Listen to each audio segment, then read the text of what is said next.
Yes, what's going on, Taylor? How you living? I'm doing all right. How are you doing? Excellent. So happy that you're on the podcast. You know, I've been begging you for like a year.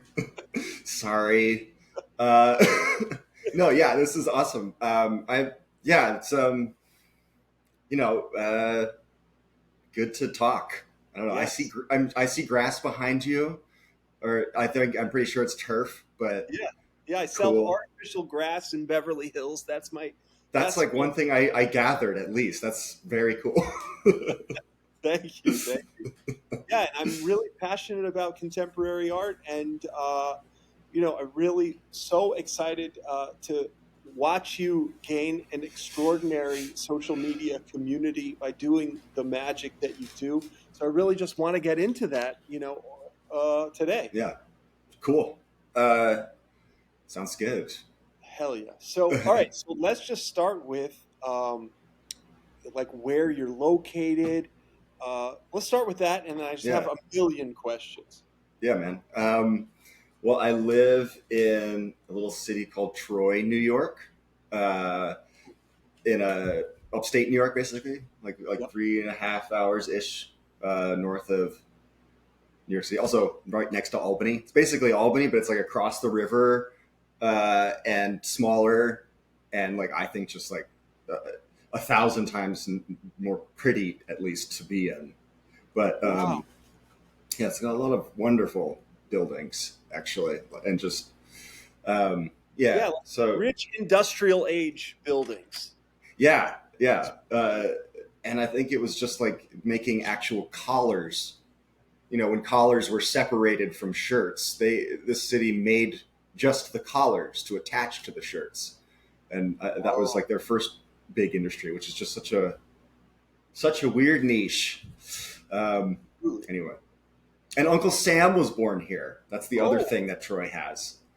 Uh, you can go visit Uncle Sam's grave, wow. and there's like and Uncle Sam stuff in restaurants, and Very cool.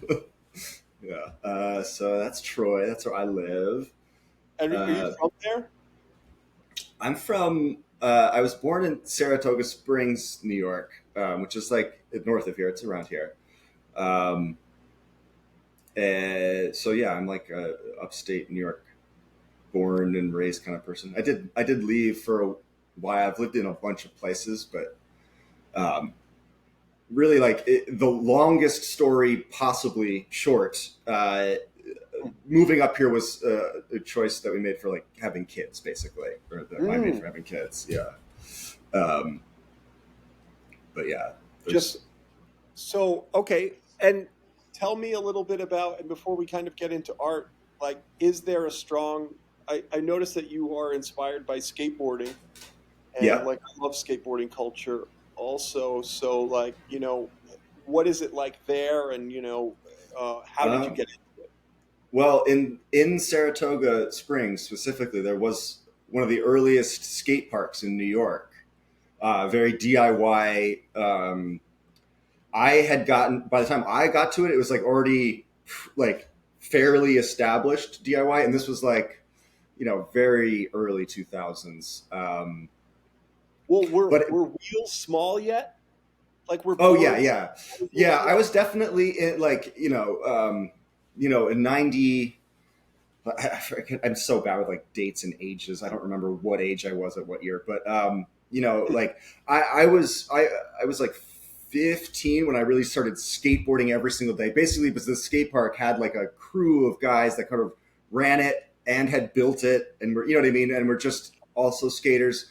That kind of thing probably exists still in other places, but it was still like the tail end of the '90s skate craze when I got into it. But like even in the early 2000s, like skateboarding definitely had a long like kind of decline in just like everything uh, for a while after the 90s, but I was still kind of close to that. And we were watching skate videos all the time, like on VHS. It was What was still the one? early, What was the early one like that that. like Bam Margera and the Jackass guys were doing? Y2K or something like that? Yeah. Fuck. Oh God. What was it? CKY was the band.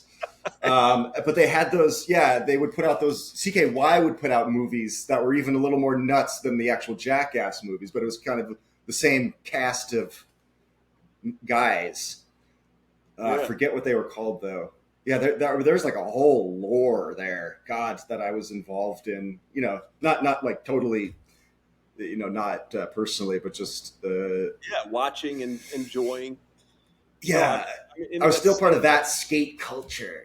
Like I hung out with my friends in their mom's basement and watched skateboarding videos, and then I would go to the skate park and just like skate and try to do that so. stuff. Um, and I was like super. I mean, like I really like activity, like physical activity.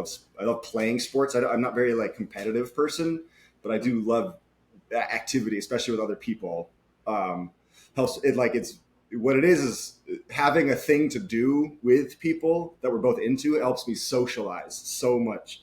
I'm very bad at like a cold, intro. I almost never do that. I mean, if I'm like actively engaged in something and then someone else is also actively engaged in the same thing adjacently, it's very easy for me to connect and socialize in that way. And so that's just how the skate park became my comfort zone, was because it was very easy for me to socialize there because there was just an activity that we were all doing that was really the point. And like there wasn't so much pressure on like you know anything else. Yeah, to Just win were or you win. into skating? Were you into skating? And I was just there every day, all day. So I just got to be part of some kind of crew. I was one of the younger ones and got bullied a ton, but it was like um, they didn't bully everyone. You had to reach a certain level to even be considered by the older skateboarders as something to even notice. Do you know what I mean? Like it was just a weird, yeah. I'm still Uh, scarred by some of my skate park bullies. yeah. Oh yeah. And Definitely still voices in the head somewhere, those guys. I want to find some of those motherfuckers on Facebook. Actually, like I was recently, like last 2 summers ago, before I had moved to Troy, I was skating at the like seventh iteration of the same skate park in Saratoga. Is now like a little kind of concrete park, and like Yeah. there have been like 5 deconstructions and reconstructions of this park, so it doesn't look Wait, anything like were they wood back in the day? they were like just wood with like scrap sheet metal plastered over it. It was just like bumpy and gnarly. Nothing was like an actual real transition. It was all totally DIY, and that's what I learned to skate on, which is good Wow. because he just like like I'm good at staying on my skateboard, and it was like not a good place to learn. Like Vert. there's well, yeah, like there was a vert ramp. I've made a bunch of paintings actually about the big scary red. It was completely covered in this red oxide sheet metal. It Wow. was like a Jesus. 12 foot vert with like a foot and a half of vert, so it was like a really big vert even for like much later standards. By like big Yeah. park standards, that's still a big vert. And it was just this like rickety fucking wooden gigantic structure they had built. um, With rusty sheet metal. it wasn't rusty. It was actually like painted Oh, this rust. It was perfectly rust colored, but it was all just smooth, perfectly red oxide. Like it was like a Richard Serra fucking sculpture. Now that I think about it, totally. And so anyway, that stuck with me. that's I could incredible. talk about skateboarding all fucking day. I But know. Me too. I'm really yeah. art, but I also have to. Since you're in the East Coast, did you ever snowboard also? Because I was thinking about those I videos. did. So I grew up skiing. I was like my family was a skiing family because my grandfather, who's now passed, on my dad's side of the family, not the art historian grandfather, but my dad's father, was one of the first people cutting trails on Killington Oh, Mountain. I don't know if you've heard of Killington, the ski area, sure. but Fantastic. It's like the um, biggest in the Northeast.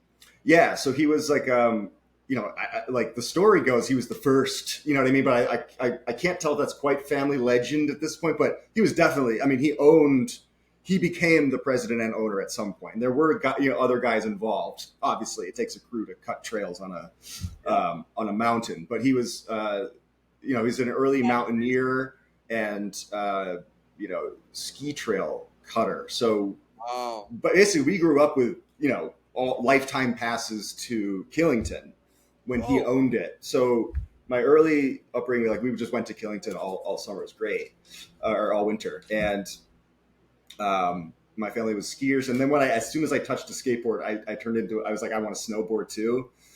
And it was very hard for all of them to accept because they were like, you're not going to be, they were all like, snowboarders are knuckle draggers. What else? yeah. Like, like they scrape all the snow. They were just like completely prejudiced against snowboarders, total ski family. And I was like, nah, I'm snowboarding. And so I got into and like, I was able to do it. But eventually, um, the price got too good for let us buy Killington from you. Like it's Yeah, just of course. skiing just got bigger and bigger, and you know, so Wally, my grandfather, sold it, and we had season passes for like a couple of years after that. But once he didn't own it and wasn't president of it, it was like, okay, after that, you're not going to get like full lifetime passes anymore. Yeah. And then like that's kind of when like, and I was also going to college about that time, so like I kind of like my hill sport time kind of just faded out. Yep. I did love it, but I never really got another time in my life where I was like snowboarding all summer, Yeah, all winter. or all winter. Like, yeah, sorry. Yeah. Wow. Okay, so that is, I could go on and on and on, but okay, so now all of that leads me to how you got into art. Like, what Uh, happened? What's the story? the other side of my family, my mom's side, she's a painter. My mom was a painter, and like I grew up like in the basement oil paint studio, like smelling the oil Wow. paint, and like probably not good, but I was like kind of raised a lot in a painting studio, and like her mom was a painter, so then we had Wow. her old paintings stacked around everywhere. So I was kind of like immersed And in. what is both of their style? Excuse me for a second. I'm Yeah, listening. yeah. Um, my grandmother would sit in the back of her pickup truck and drive around and paint old collapsing buildings around in upstate New York, in Washington County, Saratoga County, kind of rural counties, just like old weird buildings. So she has this. She's like a really amazing painter. Her stuff kind of like a lot of the local banks like have her paintings. Oh, They're that's like they're like really big, very like expressive landscapes, or like dilapidated cityscapes. Um, wow. and Is she self-taught? Was she self-taught? I think mainly, you know what, I should talk to my mom about. I forget if she went to an actual art school or not. She was in Chicago um, when she met my grandfather, who is the other. So my mom's dad Yeah. is. So my mom didn't really have a chance, and because her mom was a painter and her dad was an art historian. So that's why my mom's a painter. And then I didn't Mississippi. really, Fun. and then I didn't really have a chance because my mom was a painter, and like my grandfather. So like my dad is like wanted me to be a pro tennis player. Is kind of like where his what is. So like, and I just never Wow. kind of fit into that. So I kind of like I basically, and my grandfather, all he can do is talk about art. Um, Wow. and I'm just sort of like I was always I'm just like a quiet kind of boy. So I would just listen to him talk about art, and just like So the that was way how he you would, got yeah, his encyclopedic knowledge of it was the very first thing. It wasn't even about that it was art, but that I could ask him. He could just like start describing something to me, like, and then I could ask him little details, like what is, like what kind of flower is that or something, and like if it related to artwork, he could know it. You know what I mean? Wow. He could like draw it back to different art times and things like it. But he was like a Harvard trained art authenticator, basically. Whoa. So it's a kind of Whoa. art. It's a kind of art history we don't teach. I don't think is taught very much anymore. Where he almost had no interest in like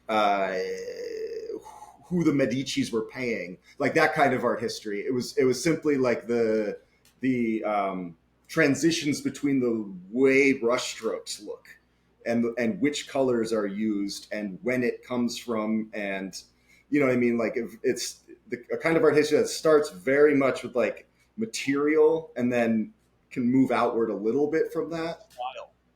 But he's always just like all he does. He has like a house full of art, and he just has all these little, I like you holding up. It's not a telescope. It's like Monocles. an eyeglass. Yeah, a monocle, but it's like a big like handheld thing, and he's just like looking at drawings like this. You know what I mean? He's just interested in the quality of things, and that's what I really picked up from him. Wow.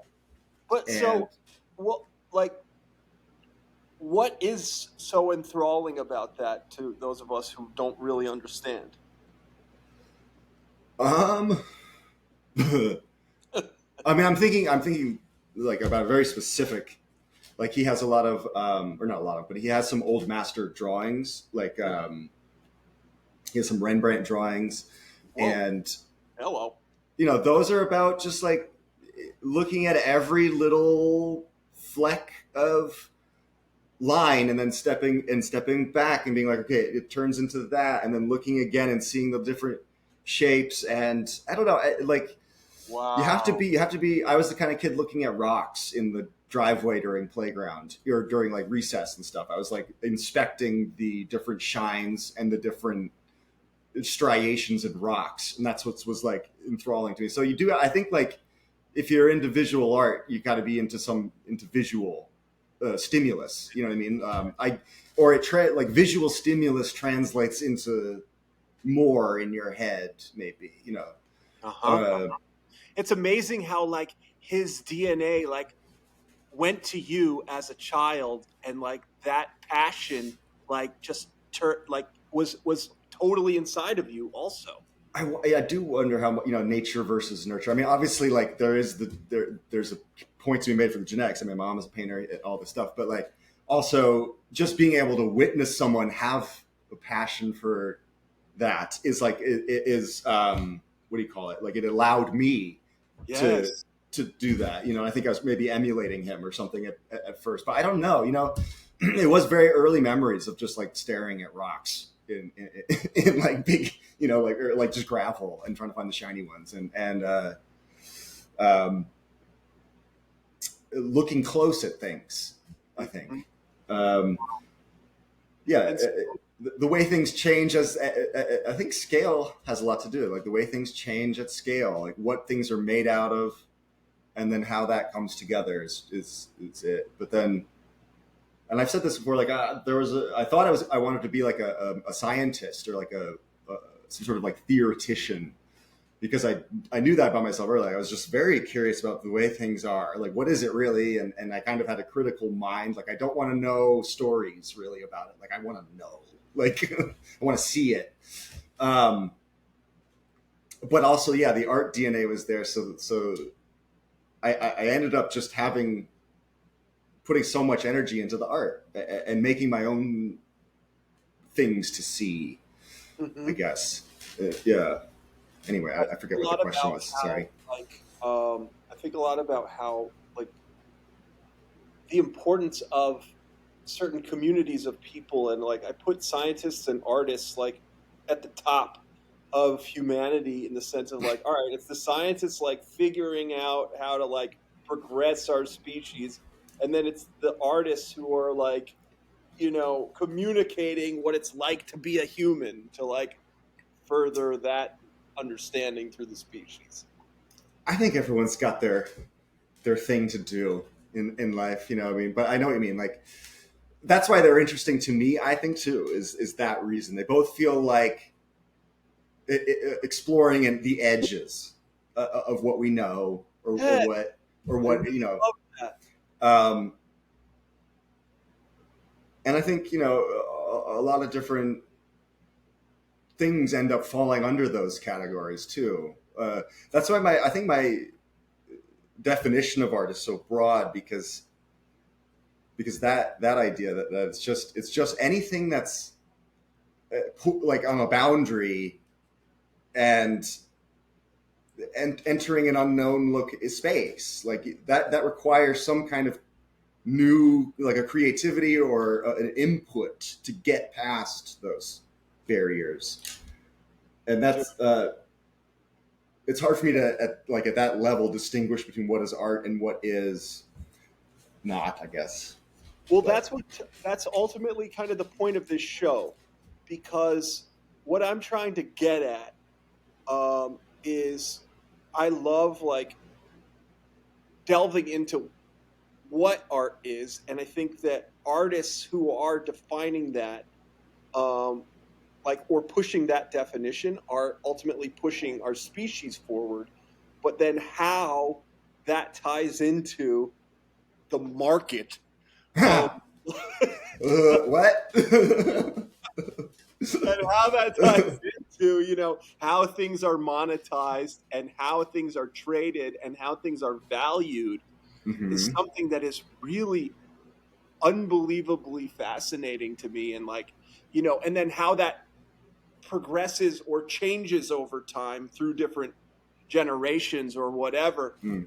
So I'd love to hear about like, well, your thoughts on that, but also like, did you go to museums as a kid, and like, how deep did you go into art history and like all Uh, that? I went to museums. One of my like very early memories, like with my grandfather, who I call Pop Pop. His name's James Kettlewell. Actually, well, he's out there. James Kettlewell is his name. But James, um, Jimmy, Grandpa Jimmy. he was. We were gonna go see. There was an open exhibit of a mummy, an Egyptian mummy, coming to the Met, or was at the Met, and there's some kind of reason to go see it right now. And Wait, it so was like a is he still alive? Is he still around? he is he's in a nursing home at the moment, and like not kind of late stages of dementia. So Yeah. it's No. tough. It's tough. Yeah. Yeah. So, but I remember like planning this trip with my mom and him for like a month or so, and just becoming more and more terrified of this like impending meeting I was going to have with a mummy. Um, and, and like, How you old were know, you? That's amazing. God, I was pretty young. I was probably like 10, 11.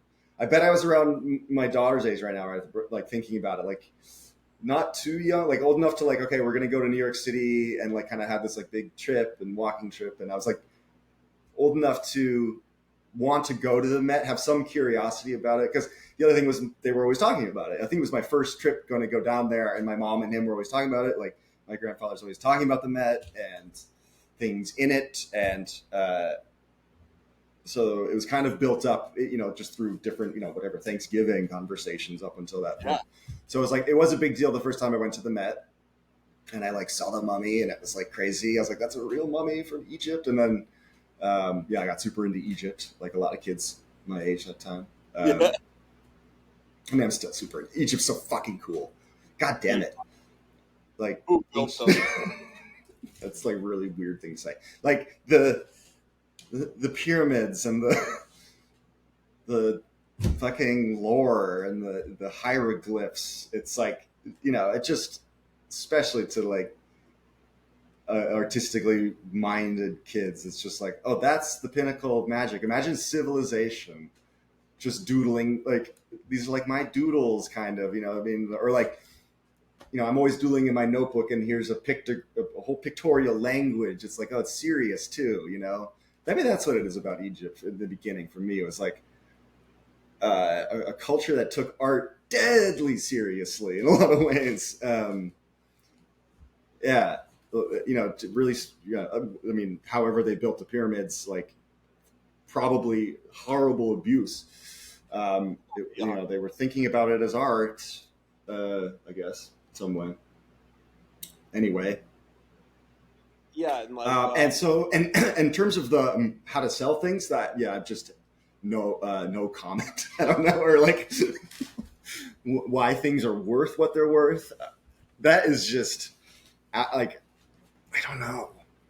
Like, I know, what are you talking about? Like, what do you want to know? What I What think about? Like, specifically is like, okay, there is a there's a contemporary art market or world, and there's games that are played like social games and status games, but there's also like salesmanship games, yeah. but there's also underneath it all, oh, and also there's layers of like huckstership and BS, but underneath it all, like if you take an extraordinary bird's eye view, Hmm.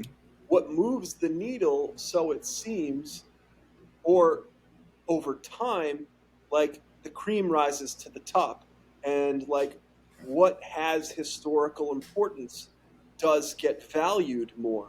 And like how we identify what will have historical importance Mm. today will theoretically gain value in the future. And like I think you have such an extraordinary eye um, for what is good and why things are good, and like how you tie that into identifying today's genius as someone who like will have impact in the on the historical art market and push that definition of what art is uh, for humanity. Yeah, that's a really big question. Like, I like that Tell me question. I right mean, now. yeah, no, well, like, there's a few things I'm thinking. Like, um, sometimes it's not something you can predict, and that's why it's historical. Um, and it's simply like, uh, So the it's people something that we're not the conscious of. people that make money were the people at the show, and then it's done. You know what I mean? Then it's skyrocket. I mean, I'm thinking of like, Basquiat. He had a very quick, choo, you know what I mean? You'd have to either be there on the day before or the day after to like, predict that he's going to be historically relevant. I think. Um, Maybe there were people predicting it, but it takes like, yeah, you either have to be someone that has the influence to say this is good, and then the people that have the spaces, the places to put the show up, whatever kind of art it is, the venue. There needs to be a chain of, the power needs to start moving somehow for somebody's art before it even gets seen. And what are the Um, factors by which you know that gets chosen or that magic happens? you I know think it's different ways. Like, sometimes it is a surprise. Like, the Not the pure word, talent. yeah, or like the right person sees the right painting and is moved. I mean, art doing what art does, or it's purely cynical manipulations of the market and, yeah, networking. That would And but that would I think it just runs the gambit, like, of things, of how what becomes, because I think right now it's just there's so much. You know what I mean? Like, I also don't really think that movements are really a thing. I mean, so much anymore. Although you can't ever say stuff like that about art. Like, no. Well, people were saying in the 1800s everything that can be patented has already been invented. I'm not saying that. I'm saying the idea that that contemporary art is in a singular. So, like, the idea of an abstract expressionism moving into a neo expressionism, moving into art following sort of a trajectory. That's like the main contemporary line. I think what it is just that we've kind of understood that, like, following, all histories are sort of biased towards some set of things. So the idea that art ever went from movement to movement, like impressionism to expressionism or surrealism or whatever, was sort of a historical artifact anyway. Um, What do you and mean? Like, now, so you're saying that because these movements kind of overlap? I'm not fully following what you're saying. Just I think in the past it was more solid. Like it is easier to say impressionism moved to surrealism than maybe it is to say neo-expressionism turned into postmodernism or something. And I think it's just getting less and less clear. Whoa. Do you know what I What? mean? I Like guess, but like I feel like been the gripe of the that's been the gripe or the claim of people that are griping about that don't know what they're griping about. Sorry. no, yeah, no, but What are you griping like about? Mm. I the what I'm saying is that's been the claim of anyone in the present. Anyone in the present always believes that, but then historically, it changes. Like Yeah, I mean, I think our perspective of it changes. people in history will place things into categories still. I don't know. I just see a general idea that like, well, the other thing is like people are making abstract paintings right now, and they're making classical romance paintings, and they're making, like I don't know, like Right. it's starting to uh, But we're yes, starting to just blur those lines. Nostalgia is a whole not even genre anymore, but it's literally doing what was done in the past as a well, yeah, that whole was happening with like movement. You know what I neoclassicism. mean? Yeah. So like, what'd you say? Neo what? That was happening with like neoclassicism, and like there's Yeah. always a resurgence of different vibes, with people putting their own spin on it. Um, Yeah. Exactly. but Yeah. like I'm trying to get to the like heart of, and that's the whole point of this show, by the way. There is no answer, but like how we identify, what is going to be uh, elevated or Yeah. valued, not so much even monetarily. I feel like monetary is the scorecard. Um, But yeah, but you're right. Like, what is going to be in the history books from yes. this time period? What's going to be in the retrospectives from this time period? Hmm. Um, And you mentioned it's like decided upon by people in power, but like what are it the can facts be. which That's what I was saying. Like, there's a many ways. You know what I mean? It can be a totally cynical, like mm, people with the power just manipulating things to get who they want into the thing and betting on it and then making money, or it's somebody in the art world that has some say somewhere getting the right person a show, and then like they're like we're reading about them in the history books 40 years later. I think it's happened all of those ways, and I think it probably like I just don't I don't read about the art market or art yeah. galleries. I don't, Well, because that's it's really interesting it's because not what I'm interested. Like, and I was going to say the way I don't even think about it this way, but the way I would do what you're saying, try to pick out what's going to be historically accurate. The way I personally would do it, and the way I can only do it, is by looking at each particular object and not making any inferences about what part of art it's in, what other things will be like this that I can also bet on. The only bit of data you have is the particular object for me. You know what I mean? And its qualities. So that's what I mean. I could be like this thing, maybe, and maybe because this thing, this artist, and the rest of their body of work. I don't like hardly any of Picasso's paintings, but the like four that I do make it fine. Um, there's like oh, there's like six Francis Bacon paintings I think are good. The rest are like sure, I don't like this either. and then there's like three that are just like make his entire life worth it. I think that's kind of how painting goes. Yeah, But like while you're deciding, you're thinking about just the object, but like in this art market, in this art world, who the artist is and the context of the work is almost just as important, if not more. Don't you?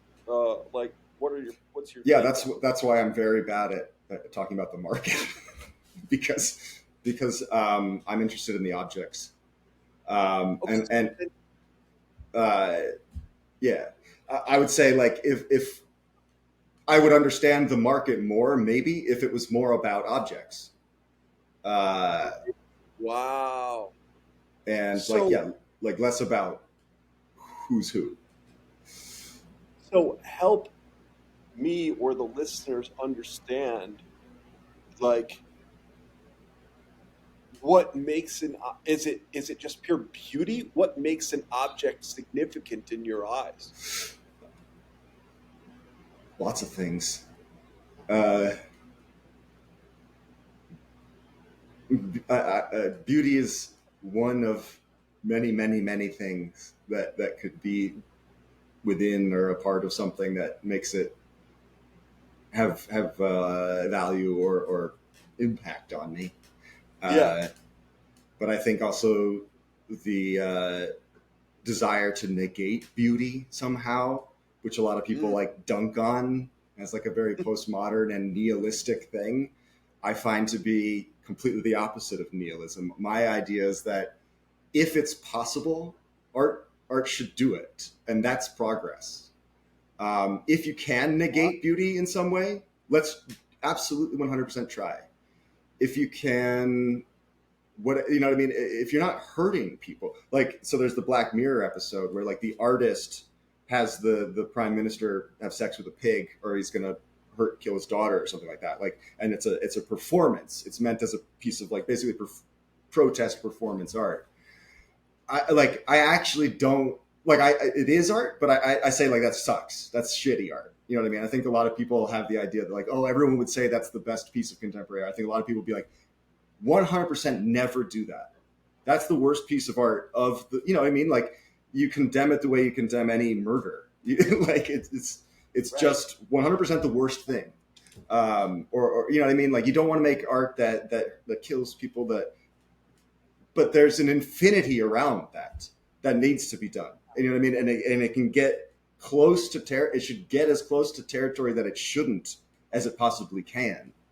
Um, Like because that's its Viscera. only job. That's its only job. You know what I mean? Is to like with the boundaries we were talking about. Like art, I see as the one that just has to get in between everybody's boundaries. That whatever discipline you're a part of, the little gaps that it doesn't deal with, and that no other Venn diagram of other disciplines overlaps and deals with. That's what art has to deal with.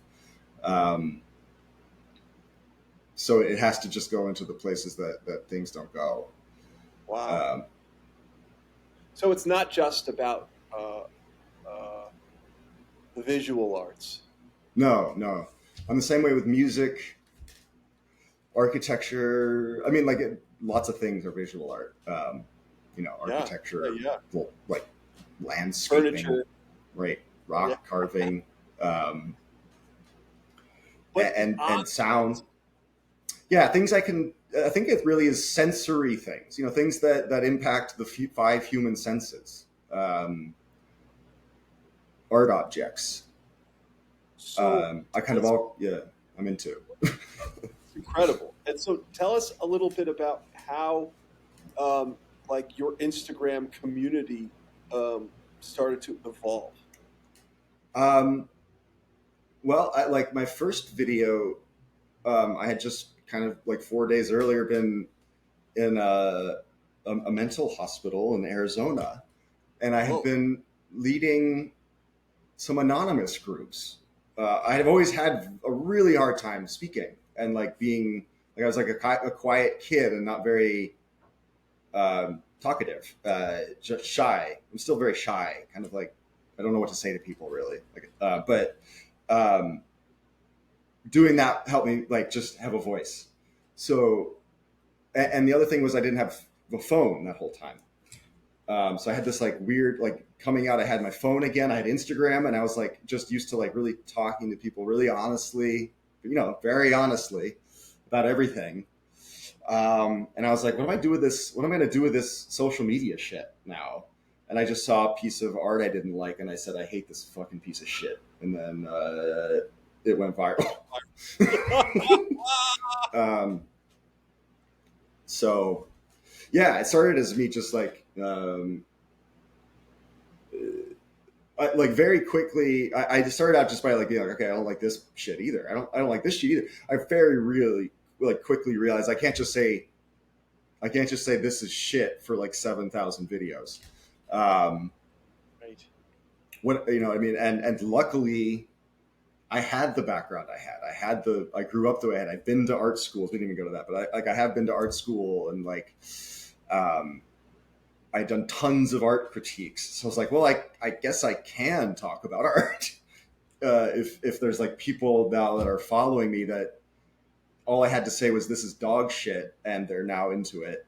I have Mhm. more than that to say, you know, like, and then I started doing a little bit more. And then there got to a certain point where people really started asking me a lot if I could just review their art, do a video like I was doing, but for my art.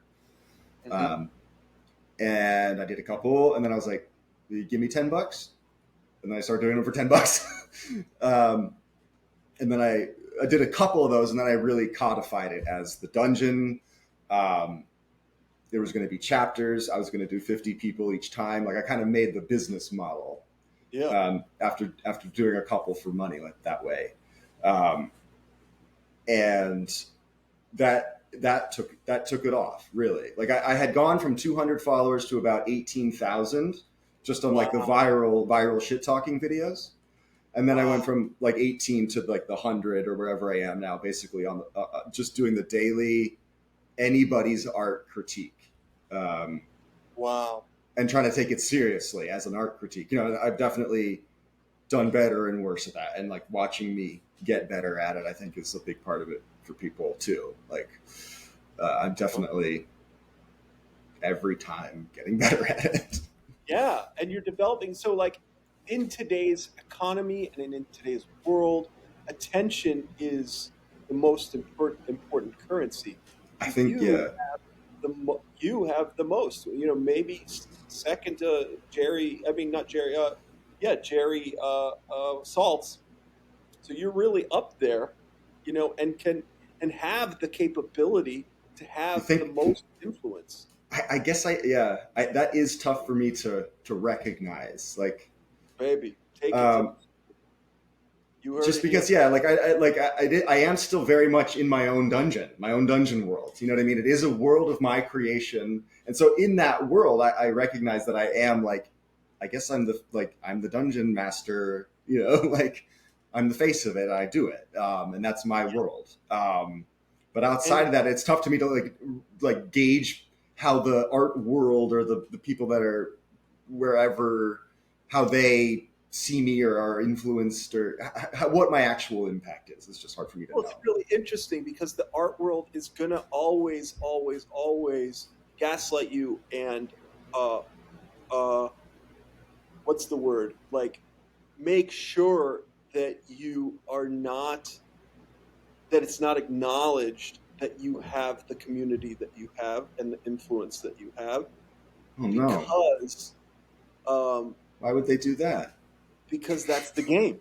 Oh, That's because they're protecting their own power, hmm. um, and so it's like here you are with what they kind of covet, and uh, like I don't know. I just think that like where you could take this is so beyond extraordinary to have such an incredible impact, um, especially if you tied it into like specifically the galleries that are going on in New York City and LA, like the actual like moneyed art world, um, Yeah, because like and blending these two worlds of like the common hobbyist yeah. artist uh, who's asking you to critique their stuff, but also tying it into um, you know a, a gallery, an opening. It could move markets, baby. It could move fucking markets. I have been recently like thinking just getting the we open space somewhere is the idea. I don't know. Like No, yeah, if I could a consult. would be like a consulting thing. There's Yeah. consulting. Yes, hell yeah. Like, who's got your, you can Call pick me 20. up. Yeah, Whoever's listening, yeah, we can exactly. chat. You You know. can rattle off 20 hot chicks who are art advisors in Chelsea that don't have your influence. And they're charging, 50 grand a month or whatever, or a percentage of each painting. Well, that makes me think that they have more influence if they're able to charge that. Like, if I tried charging that, like, do you know what I mean? Like, I don't know. No, it's self belief or something, because Yeah. ultimately you have it. It's just a Well, different I guess for game. like But the specific, my 3 minute video on Instagram, I guess specifically, but like if I had any of the personality or brain chemistry to navigate situations in such a way that I am at the top of a food chain, like uh-huh. yeah, I have some skills there, but I sit in the corner and let people talk and I listen. That's all. I listen when people are trying to get somewhere in life. I listen to them. Um, I'm not a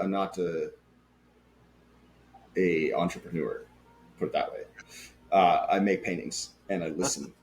So let's also hear that. And so I'm just like, I admire what you've built, and the community that is following you and that sort of thing. And like, I think uh, you could really, for you and for your kids, have an extraordinary impact, like monetarily. I would love to. Oh man, I would. You got to find a manager, baby. Yeah, I got to find some money to pay a manager. No, they take a percentage. Someone out there that takes a percentage. I don't have a percentage to give. Like I need all the percentages. That's still. Well, if you do art advisory, right? So I this guess is I don't like even know how money works. So actually, yeah, actually, well, good yeah, lord. percentage like So basically, like, if you were to do an art advisory, you would, but you have to like learn the markets, because like people are investing in, like, what works will go up in value.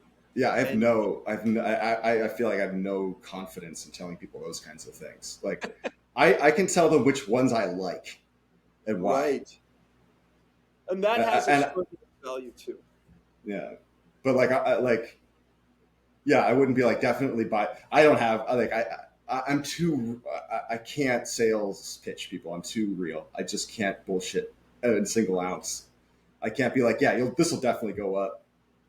I'll be like, who the fuck knows? Do you care? Yeah, Or well, do you want it?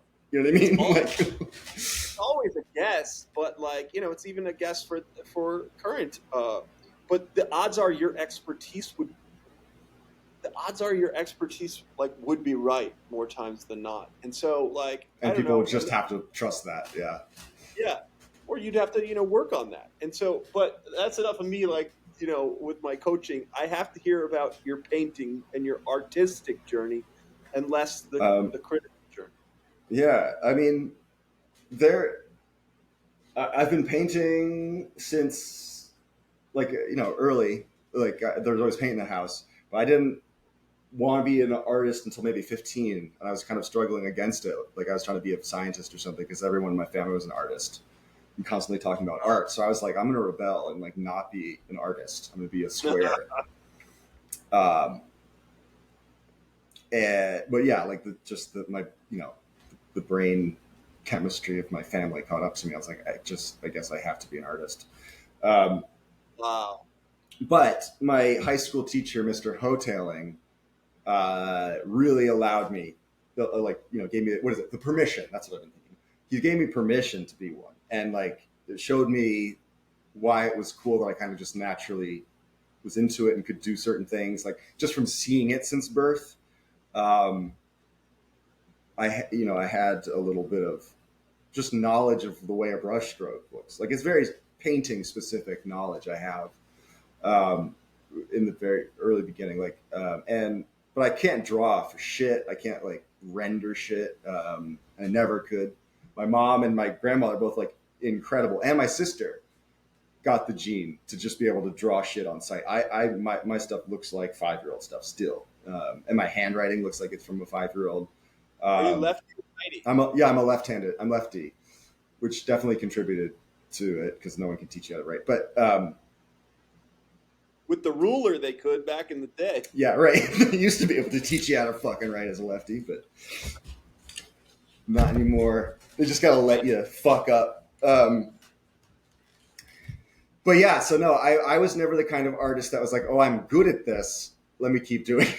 I was very bad. And I got to compare myself to like my mom and my sister constantly. It was just like, well, this is what you were doing when you were 15, and my mom's just got like perfect portrait of herself and like just with like 4 lines and like a couple dots, and it's just like an immaculate, looks just like her somehow, and like, but I just Mr. Hoteling showed me that I could just make abstract paintings, and I never looked back.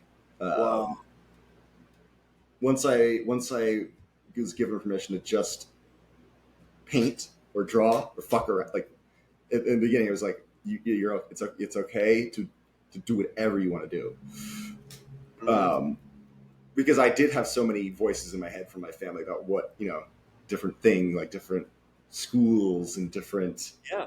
not necessarily what you're supposed to do, but just so many ideas about art already that I Yeah. couldn't Like, really do my own well, thing. well, the thing that stands out for me is like, what gives you the confidence or the gusto or the knowledge or just the instinct to say Yeah, that you don't like Picasso or that you don't like bacon. I love them. I just mean that some of the paintings are like some of them I don't like so much. Like I think so. Mhm. I think No, there's a but lot of what yeah. about those objects, or what about the beauty or lack thereof? You know, There's some of the Picasso like where it's just like a bunch of like black lines and colors on a face, and it's just like a manipulated face. It's actually a similar thing with Picasso and Bacon when they just like kind of iterate on portraiture. Like here's my wacky way of doing a portrait, and here's another one, and here's another one, and it's like those series that just get very like derivative of themselves, boring, non-influential. Not like they're not moving anywhere. They're not showing any. You know what I mean? It's a doubling down on what they've already done, and there's a certain value in it, like locking in something that you've done in multiples. yeah, Look, I can really do it. I can even do it a third time. That is something I have no patience for in my own art, and that's just my own thing. And I actively have to have extra patience. Like I know I have to have extra patience for people that like doing to solidify work in that way for themselves, for viewers, for and audiences, the market. and the Like it's market. so important to like be Yep. able to communicate your voice to the market Right. in order for like that communication to be able to spread so people can understand that it's your signature, that that's your mark or something along those lines. Yep. Like I have fucking no literature. taste for it. I don't have a single taste for it. I will not partake. But yeah, I know that's how it works. I was talking to this artist the other day who was showing me some of her paintings, and then she's like, and then these are the ones that got the show in New York that I'm really excited about.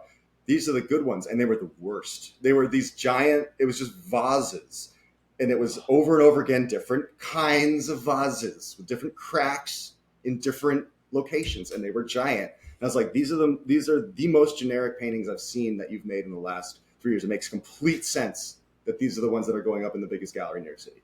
Obviously, they are. They're the ones that make you look like you have a thing and you've done it a bunch of times and you're good at it, and you might not die tomorrow and you might be a good investment. And I had to be that blunt about it. Like Yeah.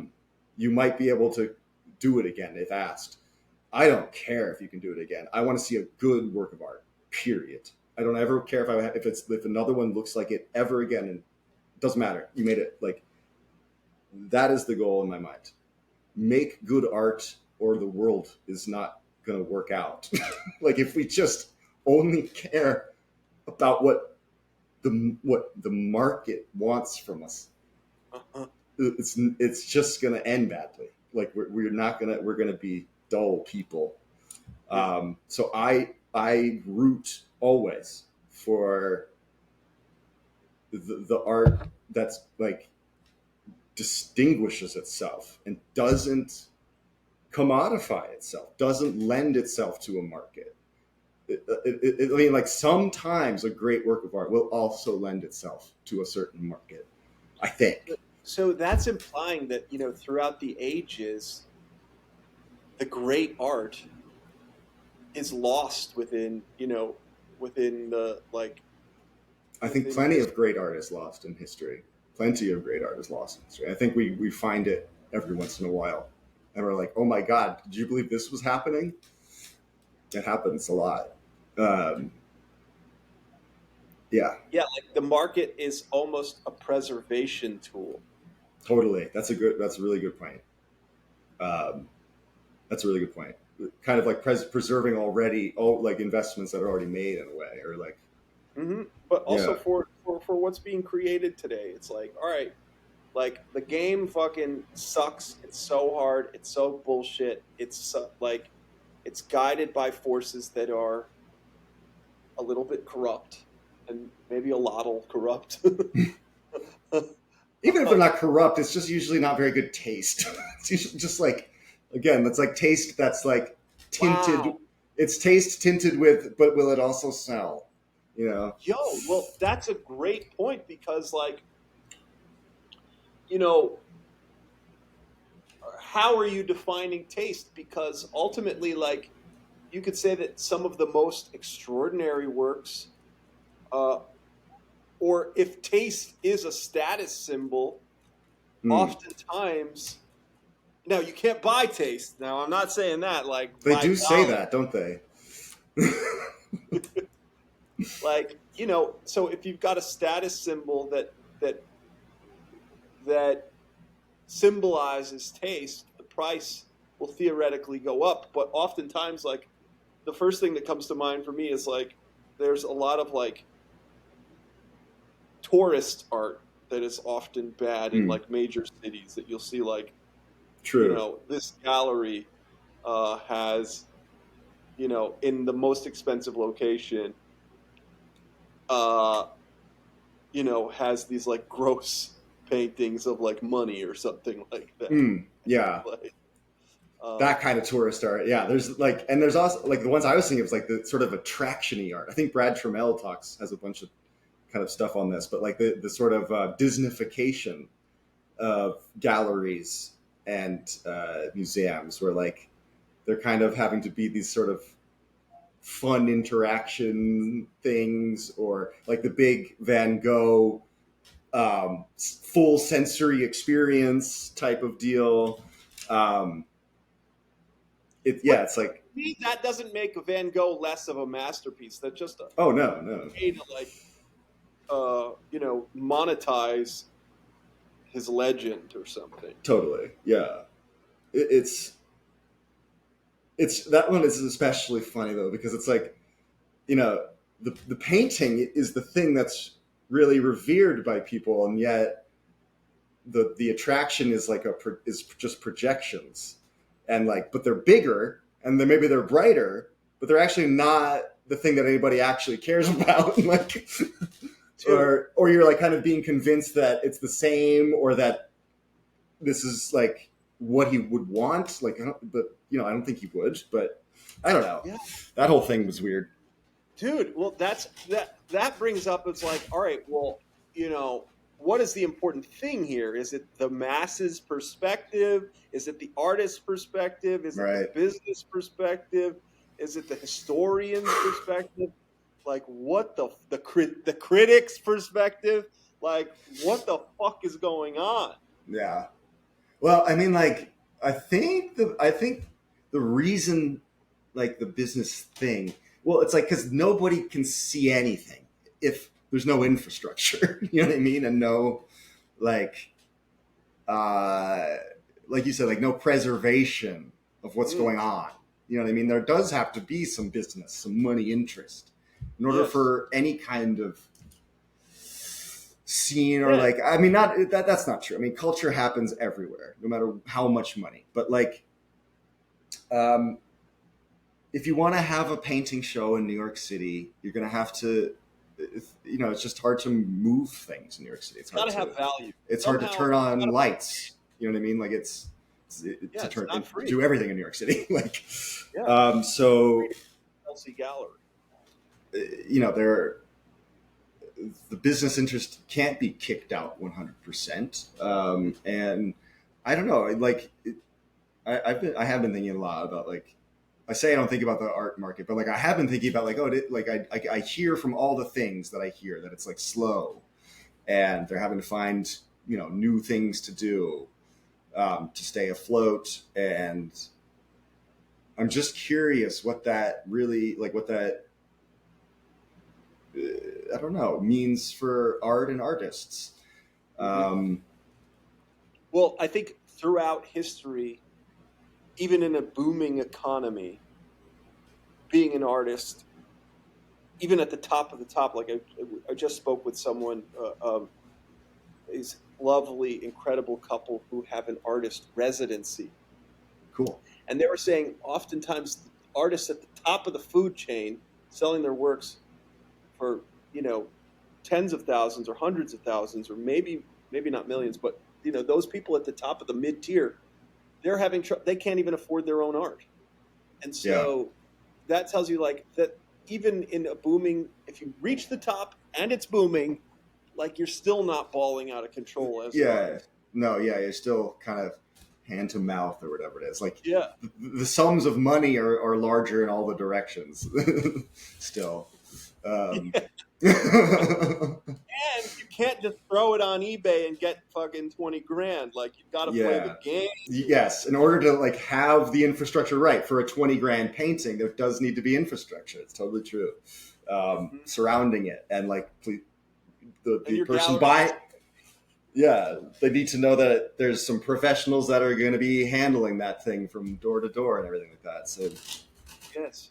That's um, why that ties back to why I said, the art market will always gaslight you because they have to protect like that yeah, infrastructure it's an inside job, baby. And if and you like ain't I don't mean to come into the art world like a wrecking ball. Like I love it. Like I just wanted to be in it. You know what I mean? Like I'm yeah, kind of I'm very harsh. I noticed excellence. that compared to a lot of other talkers in the space. I'm kind of harsh, but like I don't mean to be like the art world sucks, burn it all down. Like it's in enough trouble right now, you Yeah. know. Like It's also interesting because like your authenticity is and no like you're not beholden to anyone, so like you are able to communicate the truth, and that really comes off to an extraordinary audience, like or an yeah, enormous audience. I guess yeah, maybe that is what it's like. It's like I don't have the infrastructure, but I have a voice. It's crazy what you can do with your voice. I don't know, It's a people and listening. and so you Just went to art school. Let's hear about that, like throughout this journey. yeah, so I went to SVA in Manhattan for like a semester. It was my first art school. And I really loved the classes, but there was no meal plan. And I was like, even back then, I mean, I've never been very on top of feeding myself, but I just didn't eat enough there. And like, it was just way too expensive to live there as an 18-year-old without Yep. a meal plan. And like, it was not working. Yep. So I left there. Then I like took a year off and like worked. I like worked for a while, and then I took all that money and like backpacked around New Zealand, like when I was 19 for like Whoa, a cool little trip. that's Um, unbelievable. But wait, I have that to was go really back cool. to the food thing because I'm like such a fat slob. I can't envision like not eating. It's an So Irish like, thing. oh, You got to be Irish. You got to be yeah, Irish the to resent Italian, food. the Italian. um, Like, yeah, what was happening? Like, were you going to even graze papaya for $2 or like I what? was eating apples. I like ate an apple or two a day for like Keeping the doc- weeks. Um, like what I could take out of the like common areas, and like but then like every once in a while, yeah, I get like a there was a Greek diner across the street from me, and you could go Where's there and like SVA? SVA's in Manhattan. I lived at the new residence at was what it was called at the time on 23rd and Lexington.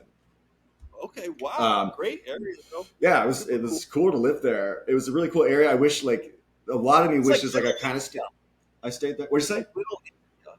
It's like It was at Little Little India India. now.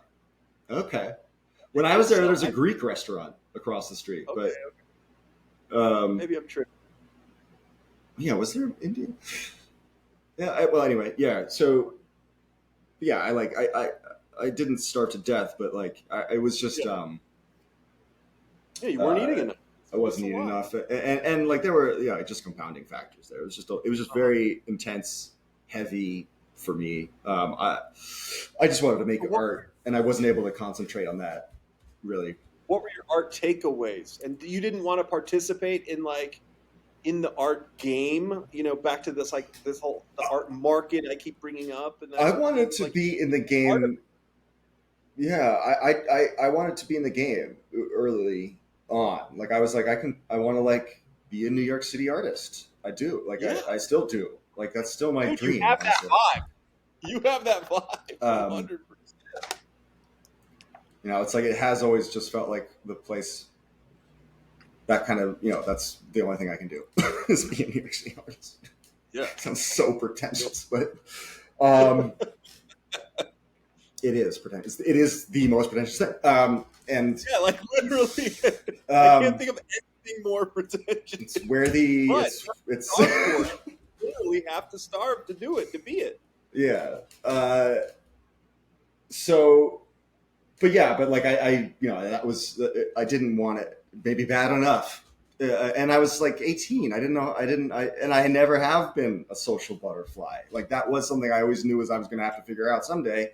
Was how to actually say hi to somebody. Like it's like Oh, artists have to network, and I'm like I'm just the person that can't say hi at the party. Like the weird one that like doesn't know how to interact, and then but kind of has come to on, leave. you said you have kids, so you had to have spit some game in the past. Um, there was I sort of mean, a blind date that my friend set me up on. no, That's like the only way I meet people is if like there's somebody else saying you should meet this person. I'm no. very bad at like going up and saying, "Hi, my name's Taylor. What's your name?" I've actually never done that, to be honest with you. Oh, you better Um, go out to the grocery store right now I go and to the do grocery it. store all the time. I just don't say a single word to anybody because like I don't. What it is like childhood trauma and shit. But I feel like I'm an intrusion into any like I don't want to Dude, bother somebody on their day. Who knows what the fuck they have to go through? Why would I insert any of my own words or energy into their life? It seems unconscionable. And like I have to obviously I have therapists. I've been in therapy forever. I have therapists. We're working on it. But I do that's my yo, baseline is like I shouldn't really exist oh my god, the because therapist needs to give you a kick in the ass. Never mind any more therapy. yeah. Well, I used to do boxing and I got punched in the head a lot. That might be actually a contributing factor to the depression. But I'm with you. and I was in a Viking reenactment group and got thwacked in the head a lot with like swords. So that's probably a contributing factor. But I have got my ass kicked before many times. And that doesn't seem to help either. Like, um, yeah, no, it's hard for me to feel like anybody wants me to say like that. It wouldn't just be like, hi, thanks, who are you? Why am I, that's how But I feel. that's how the species procreates. I feel like. Yeah. I was able to do it enough once to procreate. I Yeah, did it. baby. Good job. It's hard again. It's hard. I'm just walking around. Well, Troy I isn't, don't want to ruin necessarily. anybody's life with my words. Dude, now you're giving me a fucking complex. Sorry. It's all good. All right. So, what were some big art takeaways of art school? Well, I went to Bennington, is where I graduated from, and that's really the art school I went to. That's where I got everything from. Bennington College Oh, in that's the one that Vermont. The Secret History was based off of that Yeah, a number one. of books. Brian Easton Ellis Yeah, wrote a number of books based on it, and Donna um, Tartt. Donna Tartt. Uh, yeah, our library printers were named Tartt and Ellis. Wow, Um, yo. yeah, the So Goldfinch. that'll make you a little even more pretentious. Yeah, it's a very pretentious all girls school. Basically, it's like used to be all girls, and when I went there, it was like 70-30, and it was just like Wow, pretentious literature girls, and like um, I like those I are my like favorite that people type. though, because they're just the Yeah, smartest people and the meanest people, and yeah. Oh, maybe. uh, yeah, just like I liked Bennington because it was serious. It's crazy. Everyone there is absolutely 100% nuts, Yep. but serious about what they're doing in a weird way. Everyone was into it, and that was the whole thing. Like at SVA, this is the other thing. It was a lot of like Long Island rich kids that were going to SVA and had nothing else to do. That made a drawing once, and so they had to go to art school and didn't care at Right. all. And it was all drugs and like all the time. And it was just like I didn't really find community, but in Bennington, I fit right in. There's only 600 kids, but Yeah. like I had my niche Look at the immediately. campus. There's some beautiful buildings. The library, yeah, everything is like really cool looking. And Vermont is such an extraordinary, beautiful place. Yeah, yeah, it was great. Takeaways. I mean, my classes with John Umflett, the sculpture tech at the time. He had a class called Idiosyncratic Tools, where it just really expanded again my definition of art, where uh, the whole class was making tools that were art, and it didn't make any sense at first. It was like, okay, what do you mean? But the first assignment was to move yourself 15 feet across the ground without touching it, and then move your chin 1 inch. Once you've reached 15 feet, you have to build a machine that does that. And then you just realize in the production and thinking about this machine, you're doing everything that you have to do to make a piece of art. You know what I mean? Like there's no, it really broke down the difference between any kind of creative task and how everything is a creative task. There's no production that humans do that doesn't require creativity. Yeah. And so that's probably one of the bigger like takeaways from that class and art school in general was really like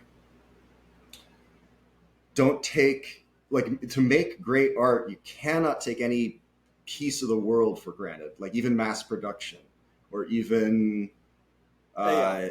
AI. Yeah, great example.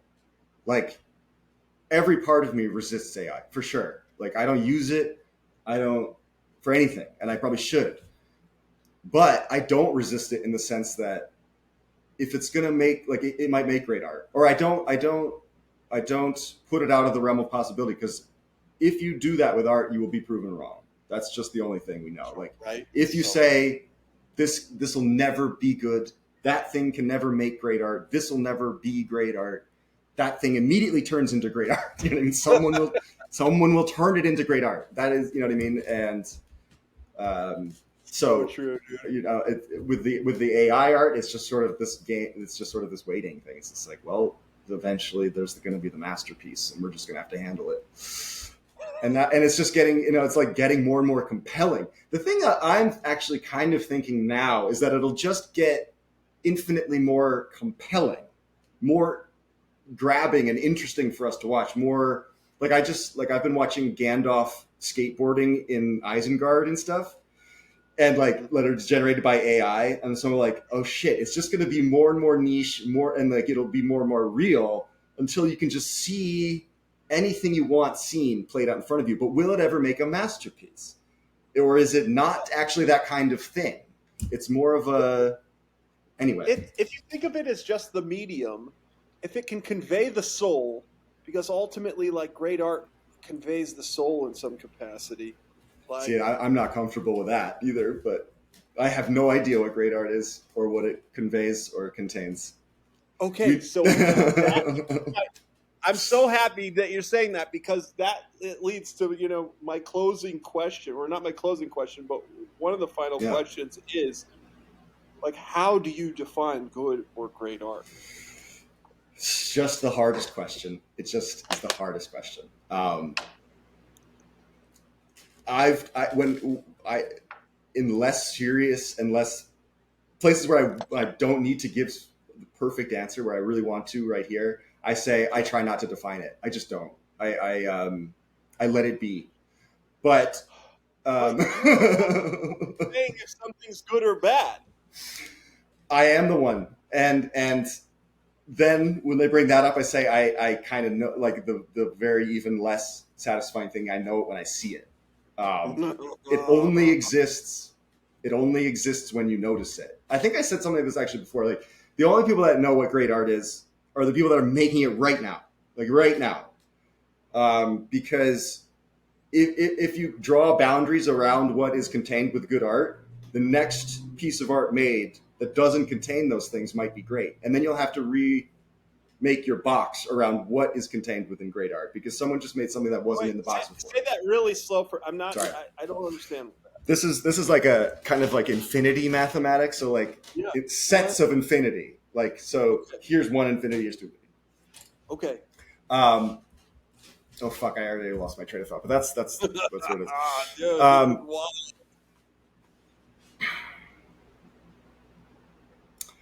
if you let's say there's 1,000 things that all great art must have and does have, Okay, so right? let's just specifically name some of them. So it's like, the ability to convey an emotion, the ability to look a certain way, the ability to Which way? right. It's already breaking down. I mean, this whole idea is It's already breaking down. collapsing. God Dude, I damn mean, it. like Okay, it's not. okay.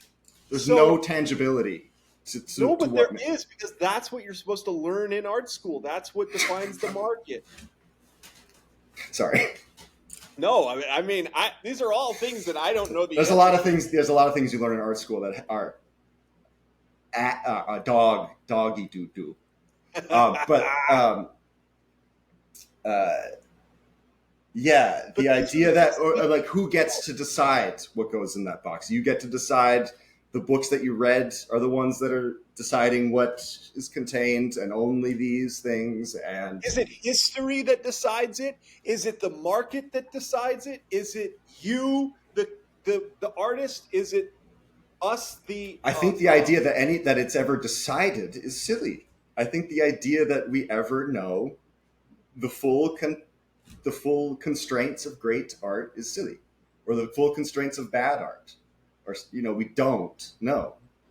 We're not there. Like I've said it before, like there's infinity left to do. We haven't done even 1% of the art that yeah, there could be done. So we don't know. We don't know what. There's too much left to do to say what great art is and what bad art is. We've seen some things we don't like. We've seen some things we love within the last 10,000, 20,000 years, 30,000, counting some caves.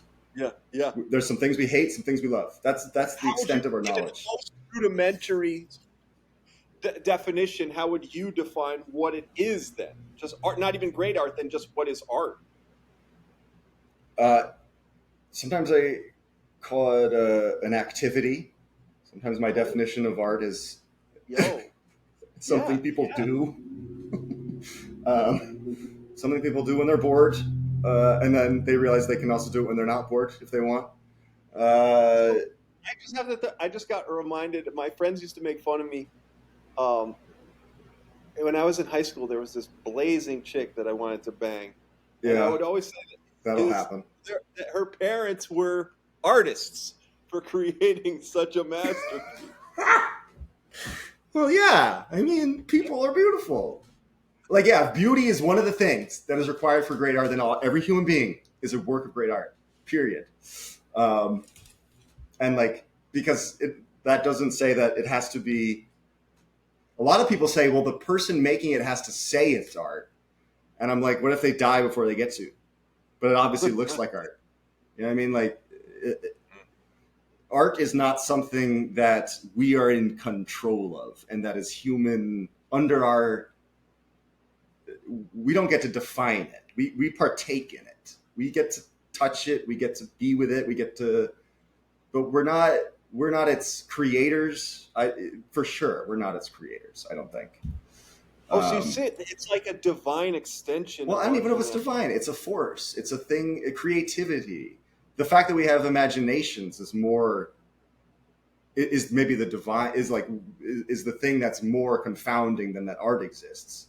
Do you know what I mean? Like the idea that our brains can sort of tap into art is what's wild. But the fact that there's a creative force, you know what I mean, that compels things to make or to create or to even change themselves, you know what I mean? Like evolution might even be considered kind of a form of Yeah. art. You know what I mean? Like it's some sort of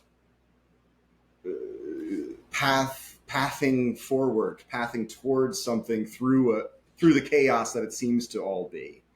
Things follow. Is that what the draw of your family has been throughout this time? What? How you just defined it? Like, is that their like I think perspective of what art is? I think my This is grandfather. I unbelievable, wish I could still amazing. talk to him really about it, but he's not really Yeah. coherent. But a lot of our last kind of conversations were like kind of a disagreement about like what really art is, and we are different on that. I'm much more open than he is about what art Be is. open. Yeah, um, and I think it's from his classical training. You know what I mean? Kind of that's my basic, simple maybe understanding. Really, is that it just he started his art journey as something that can be made sense of, a kind of science. His art history is a kind of science, a Yeah, chemical. every Um, brushstroke, every yeah, piece of and so I think for him there is something that all those pieces come together to make that is great, and some where they don't. And I think it's much more objective for him what is good and bad. And I think that's really a distinguishing point for a lot of like either if you have a definition or not. If you think there's a definition for good and bad, you're likely to think that there's an actual definition. Um, I don't think there's like a in terms of the general scope, you can't fuck it up.